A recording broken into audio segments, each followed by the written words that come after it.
Radio Theater brings you George Burns and Gracie Allen in Are Husbands Necessary? Ladies and gentlemen, your producer, Mr. Cecil B. DeMille.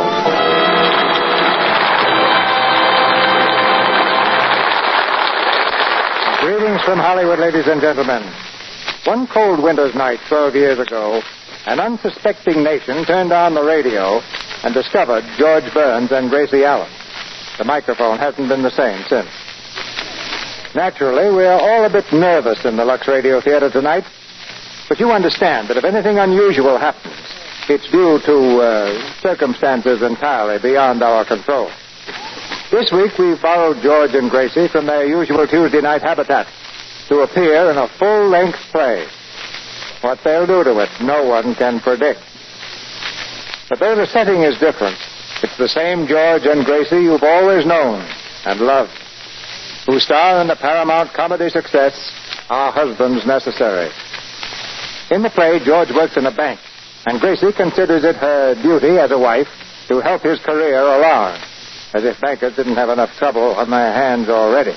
Now we'll turn the microphone over to the tender mercies of George Burns and Gracie Allen as the curtain rises for the first act of Are Husbands Necessary, starring George as Jim Cugat and Gracie as Jane Cugat.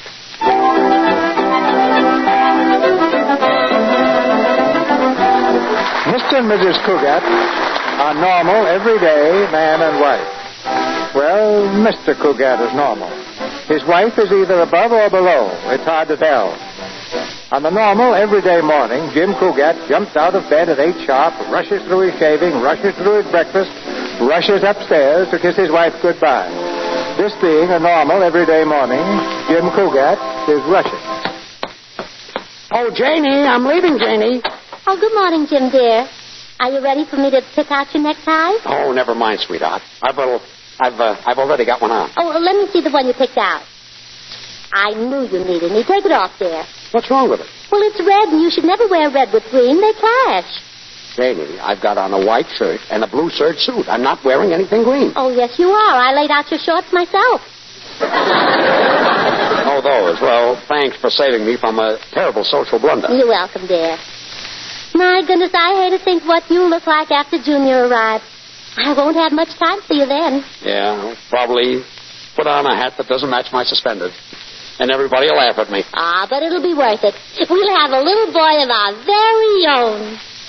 Do you still think you'd rather adopt one? Yes, Jim. I suppose I should be ashamed of myself. I suppose I'm just weak, but I couldn't stand to see you suffer. Well, maybe I wouldn't suffer so much. Oh, well, all fathers do, especially the first time. The husband of a friend of mine almost lost his mind. Really? Yes, he was afraid he wouldn't be there to call a doctor. So for days he just sat by the telephone and ate nothing but a few radishes and a small chunk out of the mouthpiece. I guess it's pretty hard on a man. My friend finally told him to call the doctor, and he did. But when the doctor got there, he couldn't do a thing for her.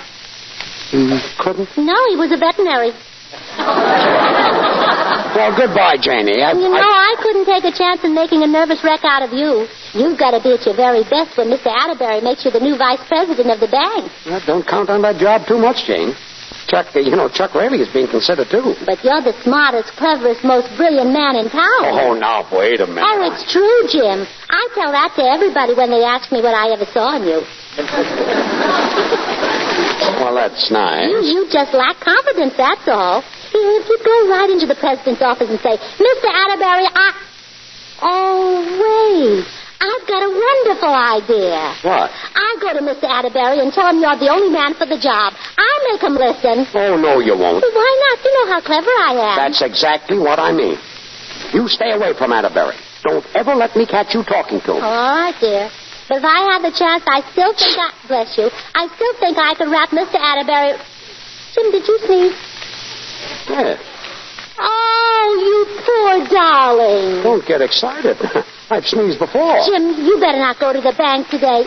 You may be dangerously ill. Oh, stop being silly. Oh, I mean it. Tell me the truth, dear. When you first got up this morning, did the floor feel cold to your bare feet?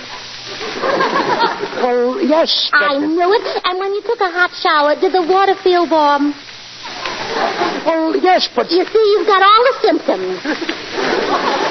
Symptoms of what? Oh, well, they could develop into anything. Stick out your tongue, dear. Oh, my goodness. You've got a temperature of 104. You can tell that from my tongue? Oh, sure. All you do with the thermometer is put it in your mouth, and your tongue is already in your mouth. But I don't feel... You get your clothes off and get back to bed, Jim. I'll bring you some medicine. Oh, Millicent. Oh, Millicent. Yes, sir? Here I am. Where do we keep our medicine, Millie? Well, I put it in the medicine cabinet, ma'am. Well, what a clever idea. Before you came, I just put it any old place. Well, come along into the bathroom and help me pick out some medicine for Mr. Cougat.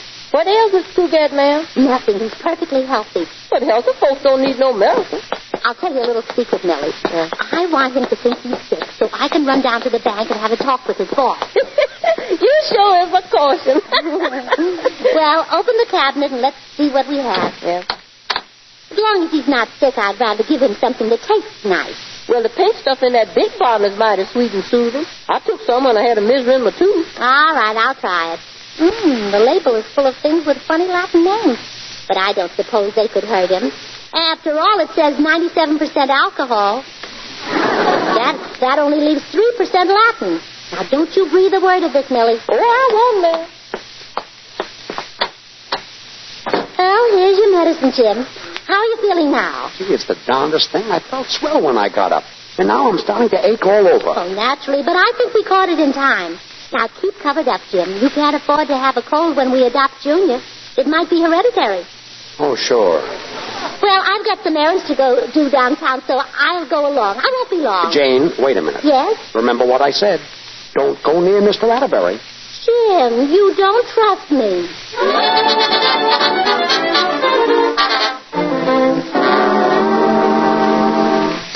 He was very brave, Miss Atterbury. He wanted to come to work, but I forced him to stay in bed. Oh, poor boy. Well, tell him he needn't worry, Jane. Tell him to take a week off or even a month off. Without pay, of course. Without pay? Yes, money isn't everything. Oh, I'm afraid we couldn't afford that, Miss Atterbury. Not with Junior on the way. Junior? You mean a baby? When do you expect it? Oh, whenever it's convenient. Well, it's convenient. That's right. Naturally, I'll wait until after Dollar Day. Well, I'll be. Oh, as a matter of fact, I'll probably adopt him the day after the sale. Oh, adopt him. You had me worried for a minute.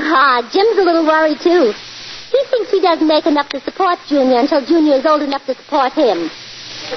But I told him you'd fix that and make him the new vice president. You will, won't you? Well, frankly, at the moment, Chuck Rayleigh is very much in the running. Oh. You see, Chuck made a shrewd move recently. He bought a piece of property in which an out-of-town financier, Mr. O'Toole, is interested as a factory site.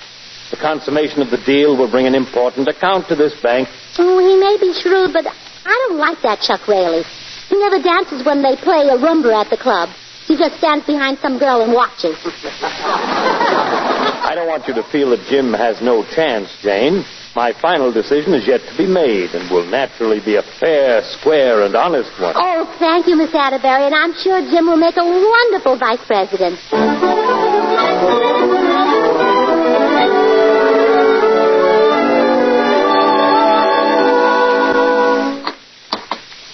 Oh, home again, dear. How is my precious patient feeling now? Not so bad. I guess I was pretty sick. But I'm the type that fights back. Oh, you're sweet. Where have you been? Oh, I've been fine. I guess your disease isn't contagious. No. I said, where have you been? Oh, where? Uh-huh. Well, I've been, to the market. Are you asking me or telling me? No, I'm telling you. I went to the market to get you a big, thick T-bone steak. Jane. But all I could find was a big, thick fish. I don't know if it had a T-bone, but it had lots of other bones. Jane, so I decided... Jane, are you sure you went to the market? Have you been taking your medicine, dear? Yes. Are you sure that you didn't... How much have you taken? 3 spoonsfuls. Oh, that's not nearly enough. I'll pour you a big glassful. Oh, I don't think I'd better, Jane. That stuff seems to make me kind of dizzy. Here, drink it down. Oh, all right. Gee, it's awful. Now, what were we talking about? Oh, nothing important. Any mail this morning, dear? Yeah, I'm glad you mentioned it.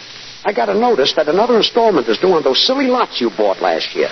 Of all the idiotic things you've ever done... How about another glass of medicine, dear? No. Of all the idiotic things you've ever done, buying those lots was the worst. 16 of them. Right on top of a swamp that was filled in 1888. Here's your medicine, dear. Oh, all right.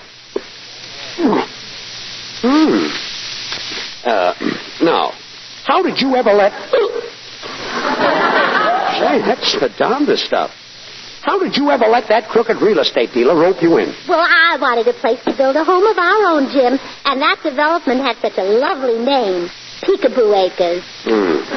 Fine thing to call a swamp. Honestly, Jane, there are times... Say, that medicine is beginning to hit the spot. I've got sort of a warm, healthy glow. More, dear? Sure, fill her up. Stuff's a regular tonic. Must have the prescription renewed. Well, here goes.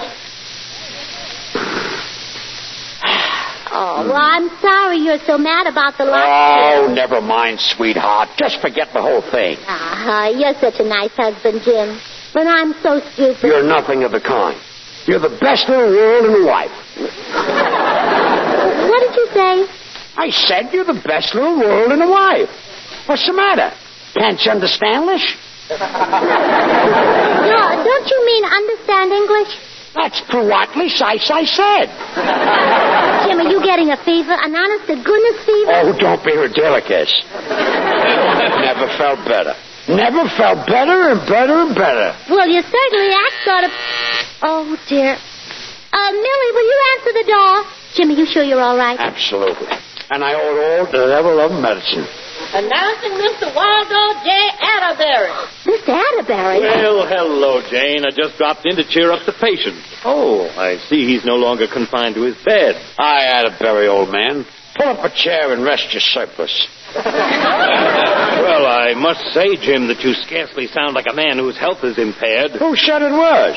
There's nothing wrong with my health, Mr. Attitude, and I resent your Atterbury. Well, you see, Mr. Atterbury... Yes, I do see. I've been harboring a drunken viper in the bosom of the Fidelity Bank and Trust Company. Well, but if you'd only... I've heard enough. Sick, huh? Bah! Wants to be vice president, eh? Bah! Atterbury, if all you can do is burp, I don't want you around. I'm leaving at once. Goodbye. Goodbye. Oh, Jim, this is dreadful. What a terrible thing. Yeah, pretty bad. Poor old Atterbury. Tight as you know.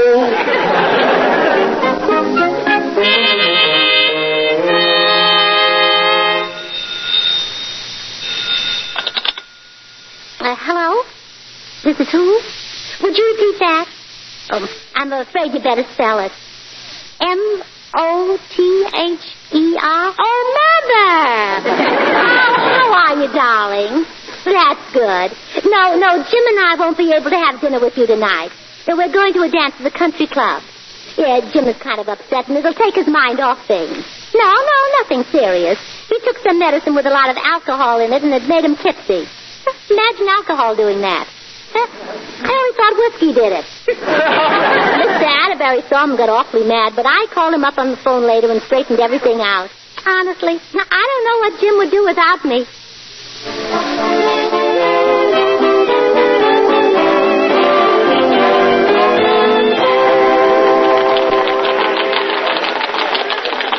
Thanks for the dance, sweetheart. Let's go out on the terrace and find our table. All right. Well, good evening, Jim, and how is my unworthy opponent this evening? Now, see here, Chuck Rayleigh. Shove off, Chuck. You're not wanted. Well, those are harsh words, my boy, especially from one of the hired help, who will soon be taking orders from me. You're celebrating a little too soon, Chuck. Really? Don't forget, I own the land that means a big account for old WJ. That makes me the fair-haired boy. Oh, ignore him, Jim. He may think he has influence, but so did Mussolini's son-in-law. You said it. Well, have your laugh now, Jim. I'll have mine when you're looking stamps to put on the vice president's mail. Listen, you conceited bag of Oh, wind. it's Jimsy. Oh, my sweet old Jimsy Whimsy Boojum. Huh? What? It's me, Myra. Don't tell me you've forgotten little Myra. Well, I'll bet one of my special kisses will take that blank look off your face. Hey, wait a minute. There. Remember me now? Someone you know, dear? Yeah, it's Myra from my hometown. went to school together. Myra Rutledge. Yes, I'm spending a week with some friends here. Oh, gosh, what a dull town. But it won't be now that I've met my sweet old Boo Jim. That's what makes you so sure. Your sweet old Boo Jim. Who's she, Jimsy? My wife. Oh. Well, that's Myra, always putting her foot in it. Who's your handsome boyfriend? That's Mr. Raley, Chuck Raley.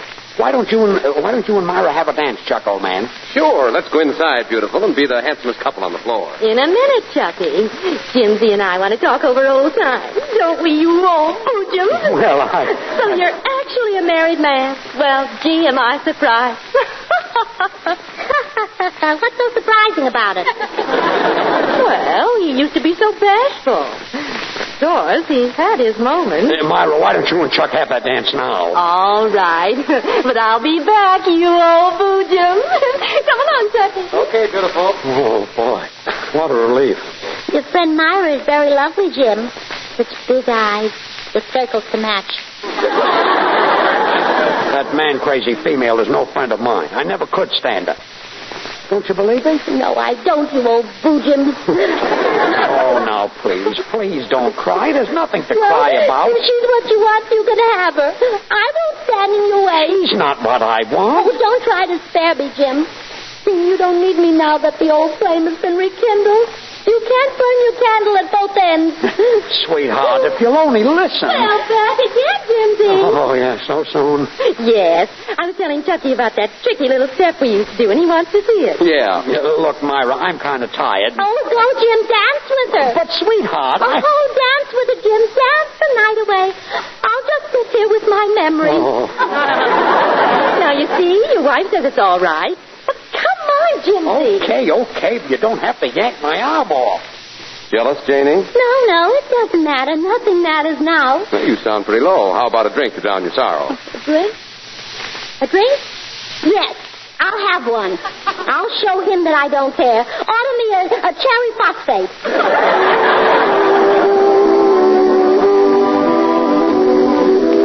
Jane, may I have the pleasure of this dance if your husband... Oh, it's Chuck. Where is Jim? Oh, he's gone, Mr. Atterbury. Gone like rats that pass the sinking ship in the night. What? She means he's inside cutting up papers with an old girlfriend. Oh, he is, huh? Yes, Mr. Atterbury, but you mustn't blame him. He's just weak. There, my child. He's not worth your tears. Oh, sweetheart, I finally ditched Myra. Oh, hello, WJ. Don't speak to me, you scoundrel. Huh? Shame on you for bringing grief to this brave little woman. You'll never be our vice president, Cougat. A philanderer will never be an officer of the Fidelity Bank and Trust Company. Philanderer? Too bad, old man. Of course, you never were much competition. Well, you keep out of this unless you want a punch in the nose. Now, see here, Oh, Jane. tough guy, huh? Yeah, tough enough to slap you down. All right, Rayleigh, you've been asking for this a long time, and now you're going to get it. Jim Cougat, you should be ashamed of yourself. Now get up off that floor and let's go home.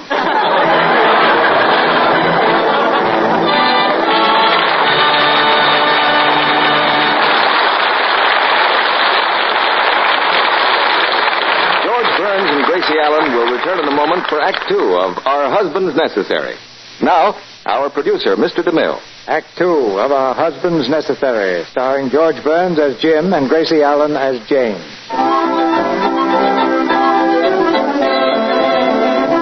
Having been knocked cold by Chuck Raley, his rival for the vice presidency of the bank, Jim is at home the following morning, nursing a black eye and an overtired temper. Consoling him is the cause of all his woes, Jane. Is that piece of steak helping your eye, darling? I guess so. I never could have gotten it, but I told the butcher we needed it for medicinal purposes. Darn that Chuck Raley anyhow. Are you going to pick another fight with him, Jim? Why? Well, if you are, I wish you'd pick a Thursday. We're having company, and another piece of steak would come in handy. That's right. Joke about it. Fine mess you got me in. I'm ashamed to go to the bank.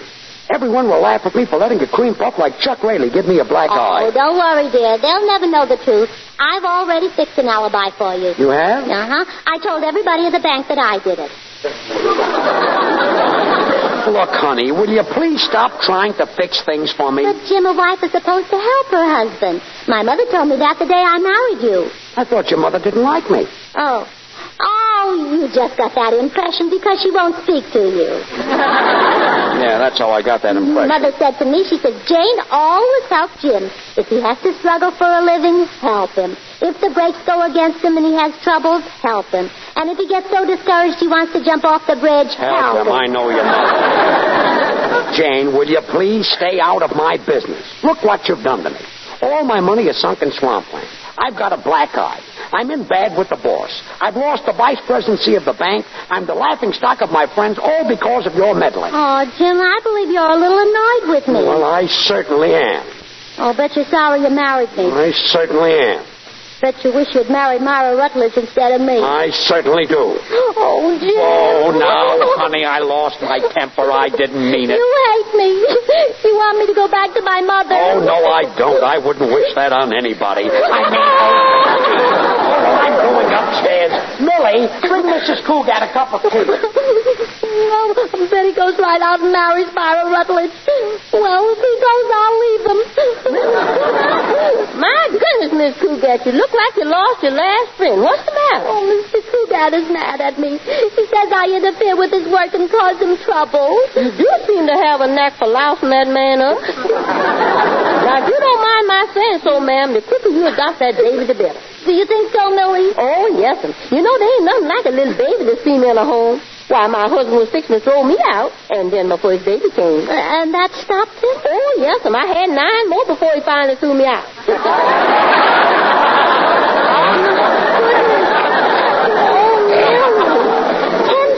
Yes, sir. Oh, I don't think Jim would like that many. Although, come to think of it, there were 12 children in his family, 6 sets of twins. None but twins? Uh-huh. Jim's father made bookends for a living, and it affected his whole life.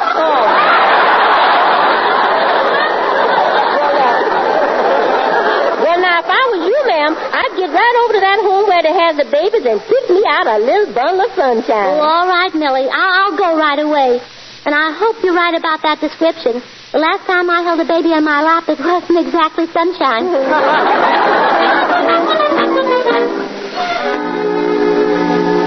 I'm sorry, Mrs. Cougat, but there's a waiting period of 6 months between the time you apply for a baby and the time we can let you have one. Oh, dear, 6 months. Couldn't we cut that down just a teeny little bit? Possibly.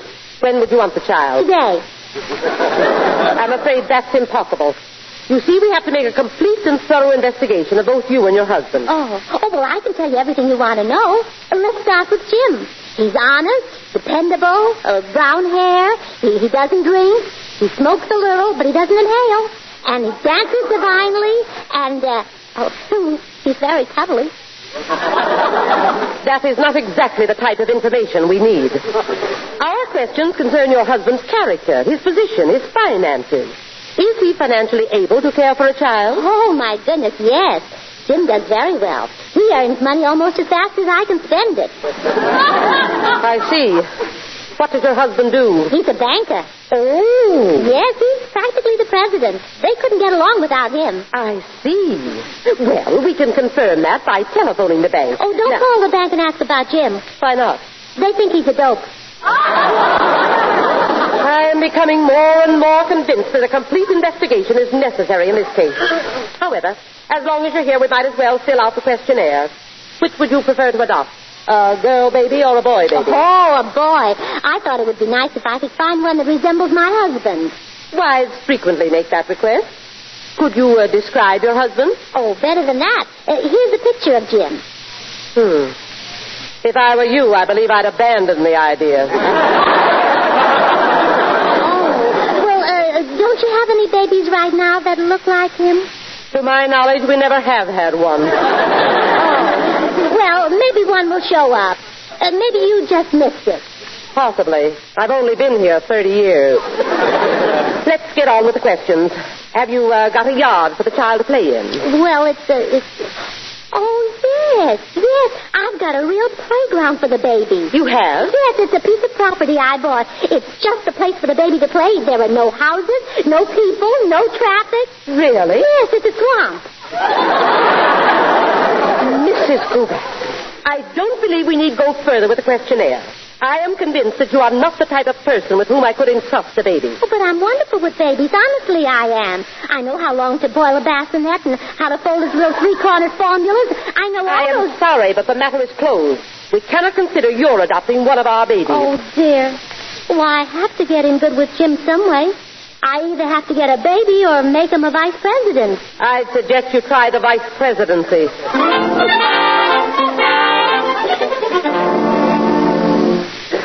But, Mr. Atterbury, I'm not asking for the moon. Jane, you're a brave little woman to stand up for that man after the way he's treated you, but I cannot entrust a vice presidency to that wolf. Jim isn't a wolf. Not much. I watched him dancing with that Rutledge woman last night. I saw how tight he held her. Oh, well, that wasn't Jim's fault. He has to hold on when they play a fast number. There you go, protecting him again. You better tell Jim to forget the vice presidency, Jane. I'm sorry, but Chuck Raley is the man for the job. Oh, Chuck Raley. He's nothing but a big bully, hitting my poor Jimmy in the eye. If Jim's as big as he is, why didn't he hit him back? Because Jim happens to be a gentleman and a very poor fighter. Well, you tell Jim that he's lucky to have a job in this bank at all. Chuck Raley had the foresight to buy up the very best factory location in town. And once that factory is built, we get the O'Toole account. That's why I'm making Raley the vice president. Well, that certainly doesn't sound fair. That's one of the first laws of business, Jane. You scratch my back and I'll scratch yours. Yes, we'll probably cinch the whole deal at the party I'm giving for Mr. O'Toole this weekend. Oh, a party. Oh, that's wonderful. Jim is a scream at parties. He rolls his pants up so his garters show, and then he sings The Last Time I Saw Paris. Oh, he's wonderful. Yes, I'm sure it's very hilarious, but Jim won't be there. Oh, yes, he will. I'll bring him myself. I'm sorry, Jane, but Jim is not invited. I can't risk having him mess up this deal with O'Toole. But, Mr. Atterbury... I'll be glad to invite Jim to a party if he ever brings me a big account like Chuck did. Remember what I said about business, Jane. You scratch my back, and I'll scratch yours.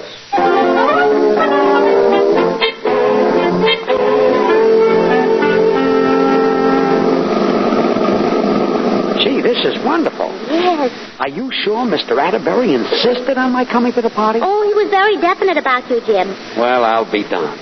Maybe I'll get that vice presidency yet. Jim? Yes? Why don't you ever scratch Miss Atterbury's back? Huh? Well, that's the only way you're going to get it. What are you talking about? Oh, that's one of the big laws of business. You scratch Miss Atterbury's back, and you'll scratch mine. Janie, are you feeling all right? Oh, never mind, Jim. Oh, stop. You almost passed Miss Atterbury's house. Boy, what a mansion. That's the kind of place we're going to have when I'm running the bank. Come on, Janie. Here comes Chuck Raley. Oh, quick, Jim, put on your glasses. I'm not afraid of him. Gee, where are they? Well, hiya, Cougat. How's the eye? Oh, hello, Jane. Mighty sporting of you folks to come and see me get the vice presidency. You haven't got it yet. Are you kidding? O'Toole is drooling for my property to build his factory on. He will give me the bank and throw in his house, his stocks, and probably his wife. In fact, everything but his new Austin. He thinks more of that than he does his wife. Oh, that's terrible. Oh, yeah? Show me a wife that gets 57 miles to the gallon. Oh, come on, Jane. Let's go in the house. Yes, sir, O'Toole. Here comes Mr. Atterbury. Oh, that must be Mr. O'Toole with him. Hello, Mr. O'Toole. Hello, Miss Atterbury. Hello, WJ. What? Why, Cougat, what are you doing here? Huh? What? Well, here we are, Miss Atterbury. Better late than never. I differ with you. Well, Atterbury, are you going to introduce me? Oh, yes, of course, Mr. O'Toole. Oh, Mr. O'Toole, is it? Faith, and I've heard what a great businessman you are, Mr. O'Toole. But no one was after telling me you were such a handsome devil. Well, I haven't heard a brogue like that in years. You know, Claudine, I was fearing this would be a dull party. But the likes of you could brighten a wake with your beguiling smile and your eyes as blue as the lakes of Killarney. Stop with your blarney now. Sure, and it's me you've got blushing. In front of James, whom I'm hoping you'll use your influence to make vice president of Mr. Atterbury's bank. About my Austin, O'Toole. 57 miles to the gallon. I wouldn't sell it for 5,000. Yes, I know. Carly, who did you say you were after wanting to be vice president of the bank? Mr. James Cougat. Oh, Cougat? There, I've got an idea, O'Toole. Hop in and I'll take you for a ride in my new Austin. 57 miles to the gallon. I wouldn't sell it for $5,000. No, sir, I wouldn't... Atterbury, dinner is served. Oh, Come along in the house, Mr. O'Toole. We mustn't let dinner get cold.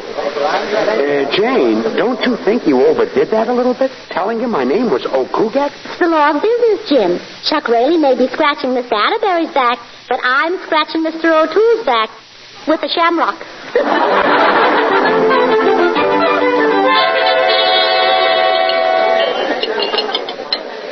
Did you enjoy your dinner, Mr. O'Toole? Oh, fine. But I'd have enjoyed it more if you were seated next to that little Irish girl. I think she wanted to talk to me.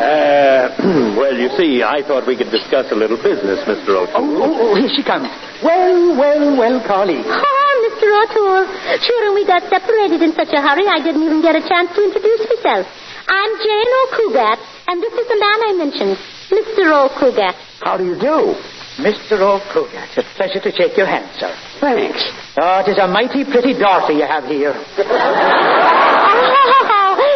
is my husband. He's the man I want you to use your influence to make the vice A president. toast, ladies and gentlemen. I propose a toast to that brilliant young man whose foresight provided the property Mr. O'Toole needs for his factory. The next vice president of the bank, Chuck Raley. Jane, Mrs. Kugat. Well, I don't care. I think my husband ought to be vice president. Chuck Raley has pulled the wool over your eyes long enough. Now, why don't you give Jim a chance? Oh, fine. Another toast, ladies and gentlemen. A toast to Mr. Terence O'Toole, a great man, a self-made man. Come, Mr. Atterbury. There's nothing so great about being a self-made man. I never mentioned the fact that when I was a lad, every morning of my life I had to crack ice in a pitcher to wash myself and then trudge 6 miles through the freezing snow to school. I never mentioned that. That's nice never mentioning. Nevertheless, I say you are a great man. And I say great, ladies and gentlemen, because, believe it or not, Mr. O'Toole never got past the 8th grade in school. Jim is even greater. He never got past the 5th grade. Oh, come on, Jane. We're getting out of here right now. Oh, goodbye, everybody. Nice party. Well, Jane, this time you really fixed me good. Oh, thanks, Jim. I thought I handled it very well. Oh, yeah. Well, come on, let's go home. Oh, wait, Jim. Just for a minute. I want to see what it's like to be the wife of a bank president. And how can you do that? Well, I'll sit in Mr. Atterbury's Austin and make believe I'm driving to the Ritz. You know, to have lunch with some other bank president's wife, like Mrs. First National or Mrs. Farmer's Trust. Oh, yes, Mrs. Piggy will be there, too. Her husband owns all the piggy banks. Oh, Jim. Jane, don't touch that Austin. You know how much Atterbury thinks of it. Well, I won't hurt it, dear. Oh, look at all these cute little gadgets. Now, Jane, come out of that car. Hey, don't touch that thing. Oh, look, Jim. Jane, that's the starter. Jamie, you're moving. Yeah, I know, and so is the car. Jamie, stop. Stop the car. Oh, there are too many gadgets. Jamie, look out. You're headed for a tree. Oh, Jimmy.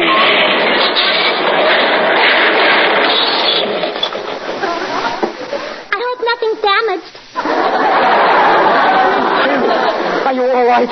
Are you hurt? Oh, sure, I'm all right. Of all places to have a tree right in the middle of the yard. Oh, what's the matter here? What happened? What? Oh, my Austin. Well, you see, there's been an accident. An accident? Kugat, this is the last straw. You're through, Kugat. You're fired. But Jim didn't do it. It was all my fault. Too late to protect him now. Oh, my beautiful Austin that gets 57 miles to the gallon. My lovely Austin that I wouldn't sell for $5,000. I would if I were you.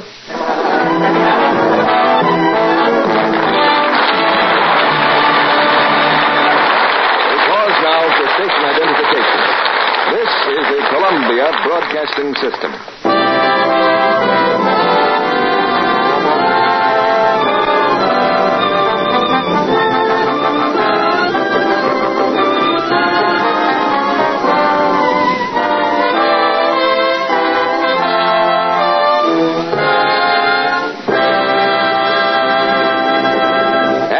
Of Our Husbands Necessary, starring George Burns and Gracie Allen, follows after a brief intermission. Mr. DeMille returns to the microphone. After the play, we'll make a strong attempt to find out what Gracie Allen is really like. But here's the third act of Our Husbands Necessary, starring George Burns and Gracie Allen.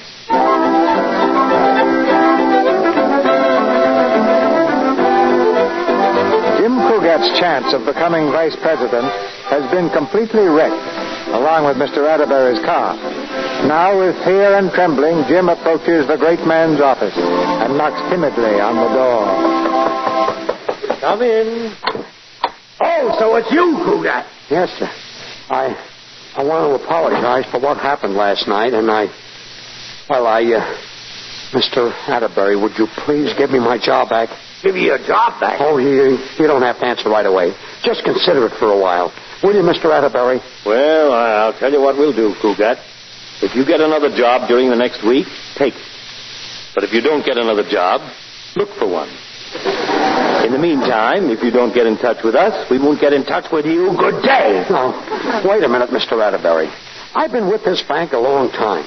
I started here as an office boy and worked my way up step by step to what I am now. Are you kidding? That's one step. But I've been here 11 years, Mr. Atterbury. I've seen a lot of men come and go in this bank, and a few of them with the cash drawer under their arm. Yes, I wonder how Cousin Harry's getting along in South America. Mr. Atterbury, won't you take me back? Well, all right. But you've got to start at the bottom again, Cougat. You mean... Exactly. Take that waste paper basket out and empty it. Oh, no. Office boy again? Yes. Mr. Atterbury. Oh, good morning, Chuck, my boy. Well. Good morning, W.J. Oh, and Cougat. Good morning, Cougat. Although I don't know that a vice president should be on such familiar terms with a clerk. Cougat is now the office boy. No. Back where you belong, eh? You are the biggest heel I ever met. Oh, pardon me. You are the biggest heel I ever met, sir. That's better. But to show you there's no hard feelings, Jim, old man, I'm giving a little party at the house tonight to celebrate my new job and announce my engagement to Myra. And I'd like to have you and your wife come, too. Well, now, that's mighty decent of you, Chuck. Yeah, he's a prince. I know you'll both be very happy when you watch Mr. O'Toole hand me his personal check for that factory site I sold him. Cougat, drop in my office around noon. I'll send you out for my lunch. Fine, I'll bring back a piece of cheese for you to nibble on.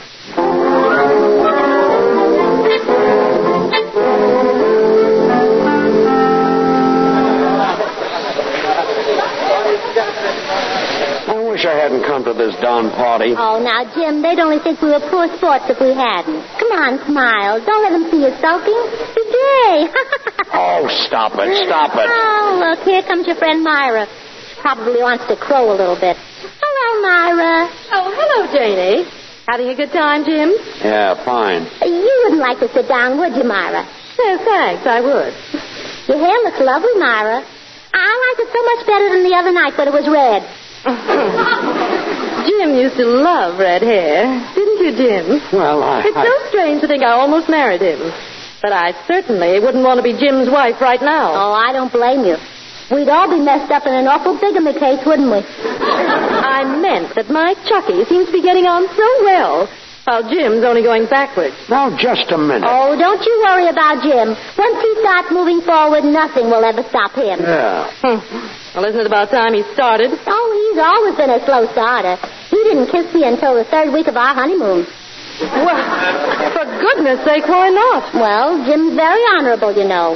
We were all alone in the mountains, and he just didn't want to take advantage of the situation. Oh, here comes my Chucky. Well, so here you are. Get ready for the big doings, Myra. In 10 minutes, we're going to be rich and famous. O'Toole is inside getting ready to make his speech. Oh, Chucky, I'm so proud of you. Come on. Now, remember, dear, don't be discouraged. Keep a stiff upper chin. Lip up. Thanks. Great man and a self-made man.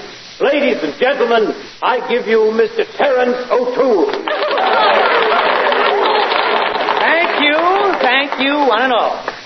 I never dreamt when I was a lad that someday I would be addressing such a grand assemblage of ladies and gentlemen. For when I was a lad, every morning of my life, I had to crack ice in a pitcher to wash myself and then tread 6 miles through the freezing snow to get to school. Oh, no, not again. But here I am about to become one of you. And all of this was made possible by a young man who is with us tonight. One of the smartest young fellows I've met since my early youth. When I had to crack ice in a pitcher to wash myself and trudge 6 miles through the freezing snow to get to school. So here he is, the man who made my factory site possible, Chuck Rayleigh. Thank you, friends. Thank you.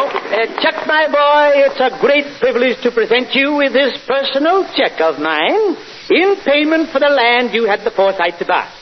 I never thought when I was a lad breaking ice in pitcher to watch... Yes, I know, Mr. O'Toole. And anyway, thanks for the check.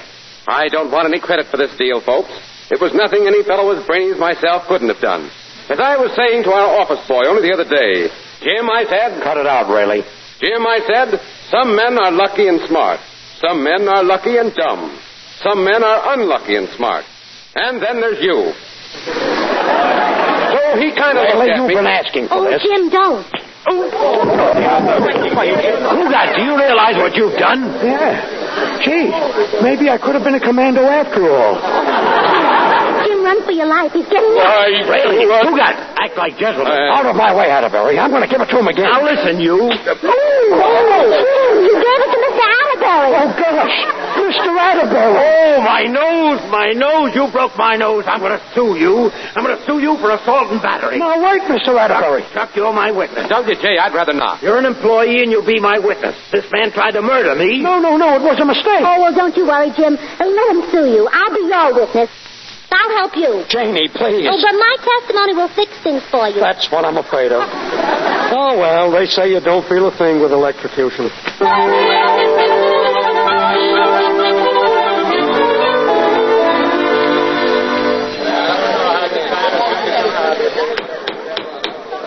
Order! I want order in this court. Mr. Prosecutor, this trial is preposterous. What should have been a 10-minute affair is now in its fourth hour. I can't help it, Your Honor. Heaven knows I've tried, but I simply cannot get a coherent story from this witness. Well, I'm doing the best I can. Your best, madam, is none too good. I'm warning you, Mr. Prosecutor, unless you can get some sense out of this witness, I will be forced to dismiss the case. All right, Mrs. Fugate, we'll try again. From the beginning, and in words of one syllable. From the very beginning? Yes. All right. I swear to tell the truth, the whole truth. No. We don't have to go all the way back to that. Is that a new suit you have on? It's awfully pretty. Thank you. Now, Mrs. Cougat, your husband is accused of assault and Jim battery. used to have one exactly like it. Oh, you don't say. Now, the chief witness... He gave it away, though. He hated it. Mrs. Cougat, will you stick to the facts? Well, you don't think I'm lying to you, do you? I mean to the facts of this case. Oh. Now, then, the chief witness for the complainant is Mr. Chuck Rayleigh. You're acquainted with him, are you not? Oh, yes. Hello, Chuck. Hello, Janie. See? Yes. Yes, I see. Naturally, it would be superfluous to ask you whether you know the defendant also, since he is your husband. Oh, well, I know him all right. As a matter of fact, I knew him even before we were married. Yes. Obviously, though, he didn't know you too well. Your Honor, can't we do something to hurry this case along? I've got to make a train. Yes, Mr. Rayleigh and I are leaving for Mexico to be married. Well, if Mr. Atterbury will withdraw the charge, I shall be glad to dismiss the case. After which I will retire to my private chamber and get plastered. I will not withdraw the charge. I want justice. Well, I'd be glad to let Mr. Rayleigh leave if you have any other witnesses. Have you? No, Your Honor. The only other witness I have is Mr. Terence O'Toole, who is not in court. He's out at the factory site looking over the land he purchased from the witness, Mr. Rayleigh.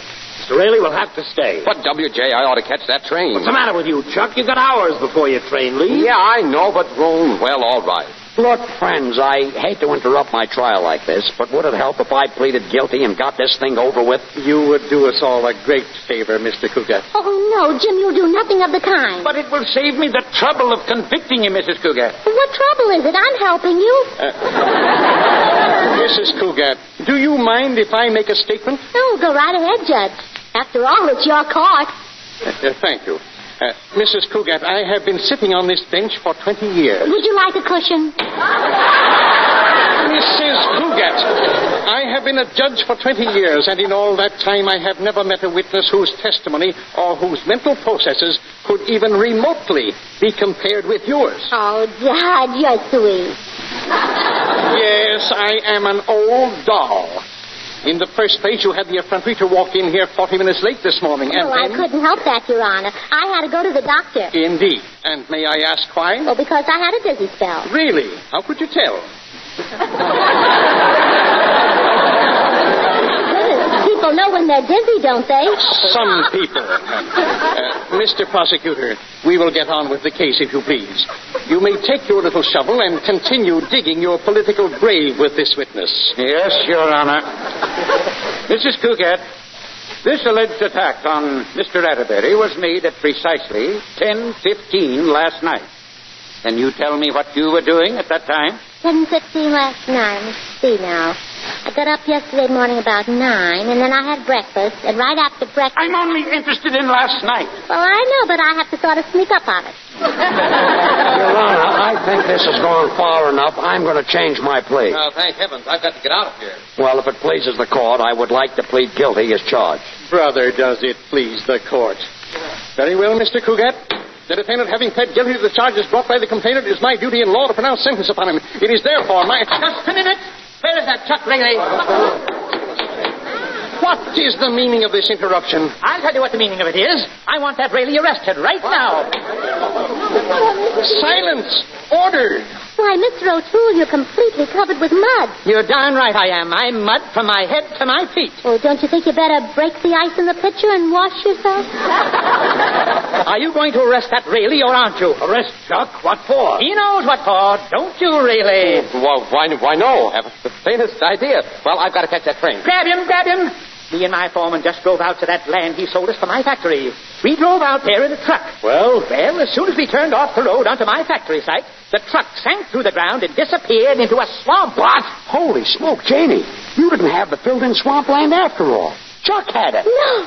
is this true, Riley? Oh, what's the use? Sure, it's true. I tried to turn an honest dollar, that's all. I suppose you realize our engagement is off, Chuck. Yeah, I guess so. Here's your ring back. It also means that I'll be taking my factory to some other town. Just a second, Mr. O'Toole. Not so fast. I understand that Mrs. Cougat owns a splendid piece of land right next to the railroad. Jane? Oh, sure. Shrewd of me, don't you think? Yes, indeed. And I know you wouldn't mind selling it to Mr. O'Toole. At a profit, of course. Well, I wouldn't mind if it were an exorbitant profit. Would you, dear? Oh, no. Getting rich is one of my hobbies. Well, that's fine. I knew Jim wouldn't mind. After all, as vice president... Vice president? Mr. Atterbury. Pardon me for interrupting this beautiful thing, ladies and gentlemen, but I believe we were trying a case at law. Remember? Oh, my goodness. I forgot all about it. Well, we'll start all over again from the beginning. I swear to tell the truth, the whole truth, and nothing but the truth. Case dismissed.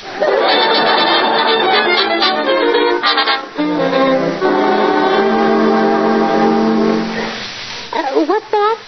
Really, Doctor? Oh, isn't that wonderful? I'm so excited.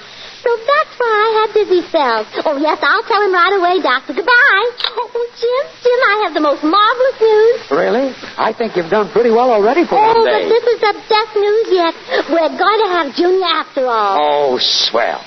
How soon before we get him? October. Well, why wait that long to adopt the baby? Adopt him? Oh, no, we're not going to adopt him, darling. You mean... Gee, you must mean. Yeah, I do mean. Oh, boy. Isn't it wonderful? Oh, boy, I'll say it is. Wait a minute. Wait. It might be twins. Twins run in my family, you know. Remember? My father used to make bookends. Oh, my goodness. Suppose it takes after my family. Well, what if it does? My father made Thousand Island dressing.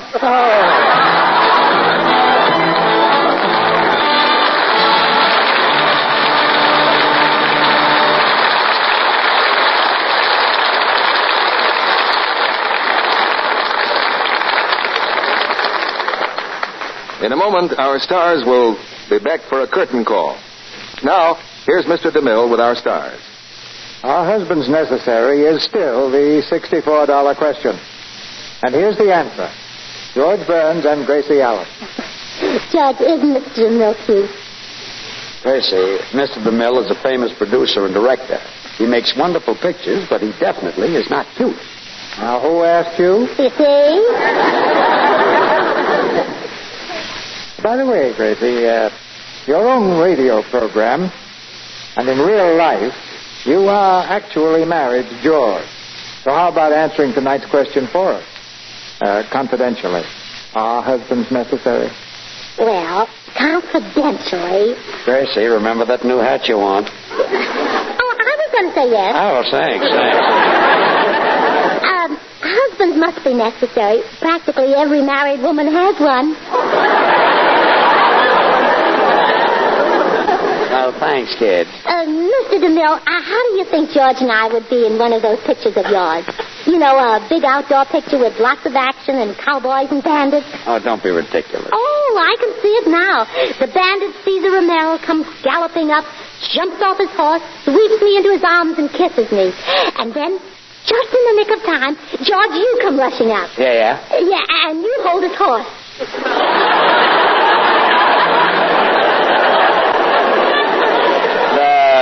The horse might get away. Well, it's a very expensive horse. I see what you mean. Well, forget it. Well, thanks for putting up with us tonight, CB. What's the show next week? George, tonight we're going to tell the news about next week in music with one of the most thrilling melodies of our day. Listen and see if you can guess the name of the show. This is the Army Mr. Joe. No private room or telephone. You had your breakfast in bed before. Yes, ladies and gentlemen, next week the Lux Radio Theater has the honor and good fortune to bring you Irving Berlin's This Is the Army. The New York Times calls it the best show of a generation. We'll have the same all-soldier cast that appeared on Broadway, and Irving Berlin himself. The show is now touring the country, playing to packed theaters everywhere. And next Monday night, this tour leads to the stage of the Lux Radio Theater and the radio presentation of Irving Berlin's This Is the Army.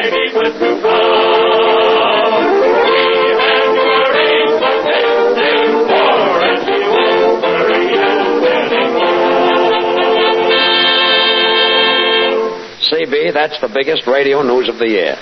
Well, naturally, we'll all be listening. Good night. And we'll be listening to your show tomorrow night, George, too. Good night, everybody. Good night.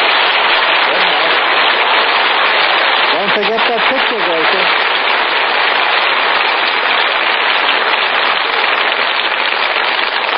Lincoln's birthday has just passed. Washington's birthday is coming. And there is one way those two men would want you to celebrate this year: by buying all the extra war bonds you can. So fill up all the war stamp books you have around the house and turn them in for bonds right away. 4 25-cent stamps will buy a hand grenade. Why don't you toss a few grenades at the enemy tomorrow?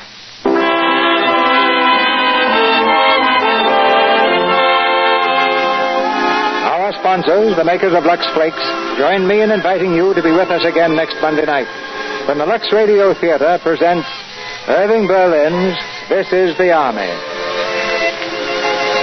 Mr. Cecil B. DeMille saying good night to you from Hollywood.